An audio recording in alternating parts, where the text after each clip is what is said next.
Admission opens at Shankar IAS Bengaluru campus.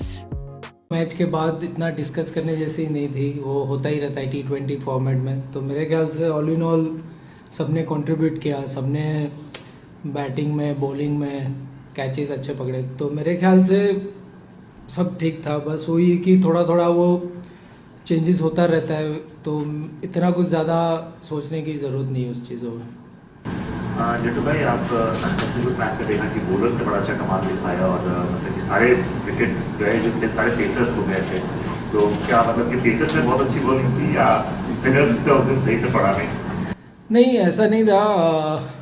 Spinners ने भी अच्छी डाली, बट कभी कभी होता है कि आप अच्छी बॉलिंग डालते हो, विकेट नहीं मिलती, और कभी कभी फास्ट बॉलर इतना अच्छे बॉल नहीं डालते बट विकेट मिलती है। तो T20 फॉर्मेट वैसा ही है, फास्ट बॉलर को फुल टॉस में विकेट मिल जाती है, स्पिनर्स को छोटे बॉल पे मिडल नहीं होता विकेट मिल जाए, ऐसे ऐसे होता रहता है। तो एज ए बॉलिंग यूनिट सबने अच्छा बॉल डाला, और जब जब हमें विकेट चाहिए था तभी फास्ट बॉलरों ने विकेट दिया। हार्दिक ने ब्रेक थ्रूज दिए, बोवी ने लास्ट में 1 ओवर में 2 आउट किए। तो मेरे ख्याल से सभी ने कलेक्टिवली अच्छा परफॉर्मेंस किया। जैसे स्पिनर्स को विकेट नहीं मिला था, बट उनका काम था जगह पे एरियाज पे रन लीक नहीं करने, क्योंकि कभी कभी ऐसा हो जाता है कि 15-20 रन अगर आप ज़्यादा दे देते हो तो वो भी आपको भारी पड़ सकता है।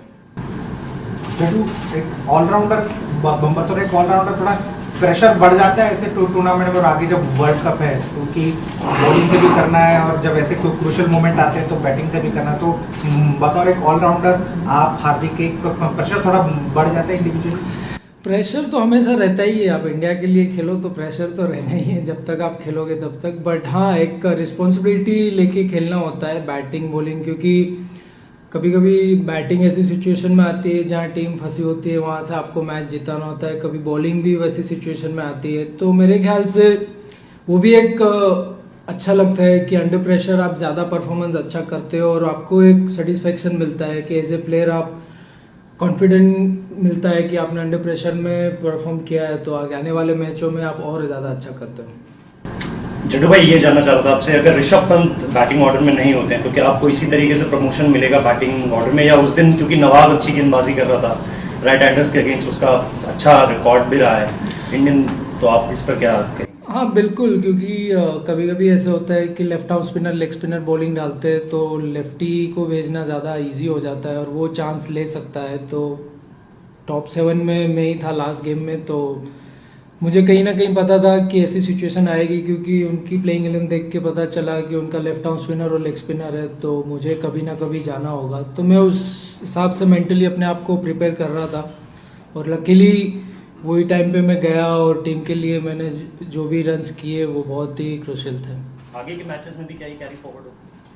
वो तो नहीं बता सकते, क्योंकि हर एक टीम के अपोनेंट्स में अलग बॉलर्स होते हैं, अलग बॉलिंग उनका होता है, तो उस हिसाब से प्लान करते हैं।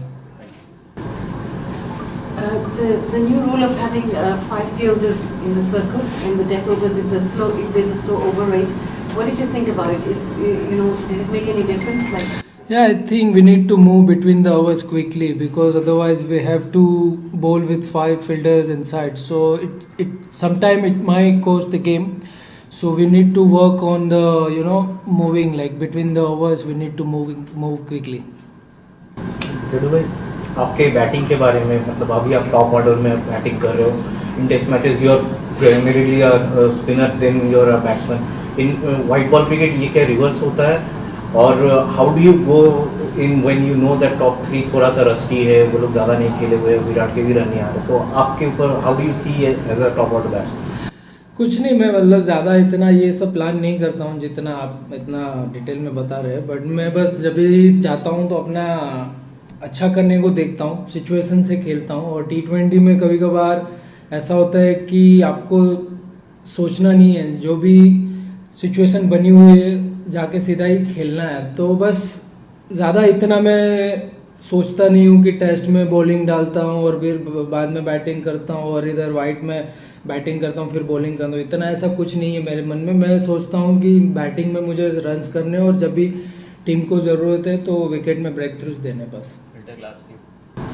जट्टू भाई, एक तो आप अपनी सफलता का राज बताइए, आईपीएल खत्म होता है, अलग अलग खबरें आती हैं कि जड्डू वर्ल्ड कप भी नहीं खेलेंगे, 1 साल के लिए इंजर्ड हो गए हैं। उसके बाद आप आते हैं इंडिया पाकिस्तान का इतना बड़ा मैच, इंडिया को जीत दिला के चले आते हैं। तो ये सब प्रेशर को कैसे हैंडल करते हो? जो खबरें आती रहती है क्या डिस्ट्रैक्ट होते हैं थोड़ा बहुत के लिए? आपने तो बहुत छोटी बात की है कि मैं नहीं हूँ वर्ल्ड कप, बीच में तो खबर आई थी मैं मर गया हूँ तो वही तो इससे बड़ी खबर तो हो ही नहीं सकती। तो मैं इतना ज़्यादा नहीं सोचता हूँ। मैं वही जैसे मैंने बताया कि मैं अपना सीधा हिसाब है, ग्राउंड पे जाना है और खेलना है और अच्छा परफॉर्मेंस करना है। बस सफलता का राज आप क्या मानते हैं? सफलता का बस ये कि नाइट्स में प्रैक्टिस करते हैं, कोई भी जो चीज़ होती है उस पर इम्प्रूवमेंट करने की कोशिश करते हैं और वही मैच में कामयाबी दिलाती है। तो वही है बस, day in day out same वही प्रैक्टिस करते हैं, bowling, batting, fielding.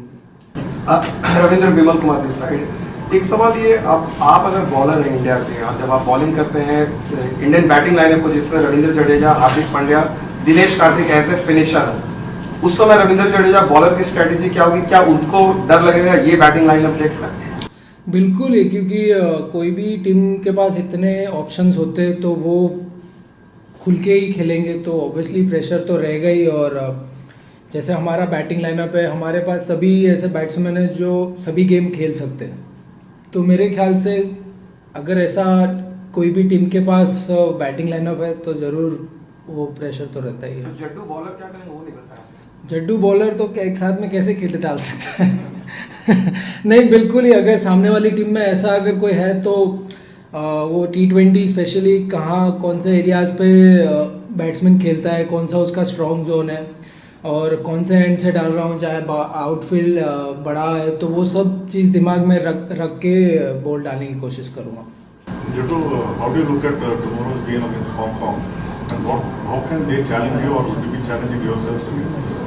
Definitely, we gonna play with the positive mindset. We're not gonna take it lightly because in T20 on a given day anything can happen. So we'll definitely look to play positive and give our best. Last 3 जैसा ये बताइएगा कि आखिरी overs में लग रहा था कि इंडिया बड़ा टफ मैच रहा इंडिया पाकिस्तान का, तो लग रहा था कि इंडिया मैच हार भी सकता है। तो नसीम शाह अगर कोई क्रैम्प्स ना आते तो आप समझते हैं कि इंडिया मैच हार सकता था? और दूसरा नसीम शाह की बॉलिंग के बारे में बताइएगा वो कैसी रही? नहीं, ऐसा कुछ नहीं है कि क्रैम्प्स नहीं आते तो हम हार जाते, ऐसा कुछ नहीं था। क्योंकि T20 में लास्ट में तो कोई भी बॉलर प्रेशर में रहता ही है, तो चाहे कितना भी बड़ा बॉलर हो या कोई भी एक्सपीरियंस बॉलर हो, तो लास्ट के 2-3 ओवर में कोई भी बॉलर प्रेशर में रहता ही है। तो मेरे ख्याल से बस वही इंटेंट था कि जितने भी रन आए वो 18-19 तक ज़्यादा रन कोशिश करेंगे, ताकि अगर लास्ट ओवर में जितने कम रन बच जाए उतना अच्छा है। और लकीली हमने जो ट्राई किया वही डिलीवर हुआ। और नसीम साहब मतलब अच्छे यंग तेज़ बॉलर है, अच्छे, उनको पता है कि उनको कौन से एरियाज़ में बॉल डालनी है और कौन से बैट्समैन के अगेंस्ट क्या लाइन लेंथ डालनी है। तो मेरे ख्याल से उनके तीनों फास्ट बॉलर अच्छे थे, जो तीनों अच्छे एरियाज़ में बॉल डाल रहे, तो इतना ईजी नहीं था। There are 4 teams from there will go to the World Cup also, probably the 4th and Sri Lanka will qualify. So mindset, what has been the conversation like with the team, about these 2 big events, Asia Cup and the World Cup? The mindset would be like we look to play positive, as a team we try and give our best in each game, and we look to focus on each game, game by game. We're not thinking too much far ahead about the World Cup. Still we are here, so we are look to play tomorrow against Hong Kong, and after that we don't know which team we're going to play against.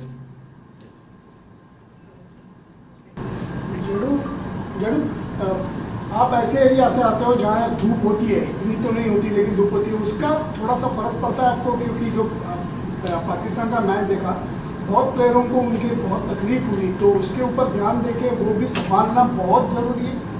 बिल्कुल बिल्कुल, कभी कभी ऐसे situation में अगर आपका body साथ नहीं देता है तो वो परफॉर्मेंस और पर्टिकुलर जो टाइम पे भी वो फ़र्क पड़ता है। बट हाँ, वेदर सबके लिए सेम है, ऐसा नहीं है कि कोई एक टीम के लिए अच्छा है और दूसरी टीम के अच्छा नहीं है। तो ये तो आपकी पर्सनल इंडिविजुअल प्रिपरेशन के ऊपर मायने रखता है कि आप कितना इतना वेदर गर्म है तो आप कितना पानी पीते हो, कितना फ्लूइड इंटेक करते हो, तो वो सब चीज़ के ऊपर है, वो आपका पर्सनल आपका लुक आफ्टर है। तो मेरे ख्याल से एज ए प्रोफेशनल क्रिकेटर सब लोग ध्यान रखते ही होंगे, बट कभी कभी प्रेशर सिचुएशन में आपका बॉडी नर्वस रहता है तो उसकी वजह से भी क्रैम्प आने के चांसेस हो सकता है। फाइनल क्वेश्चन, जड्डू ऋषभ पंत पहले मैच में नहीं खेले थे, तो टीम कॉम्बिनेशन को लेके फैसला था या कोई इंजरी कंसर्न है? ये बिल्कुल ही मुझे नहीं पता है, ये मेरी बुक के बाहर वाला क्वेश्चन है।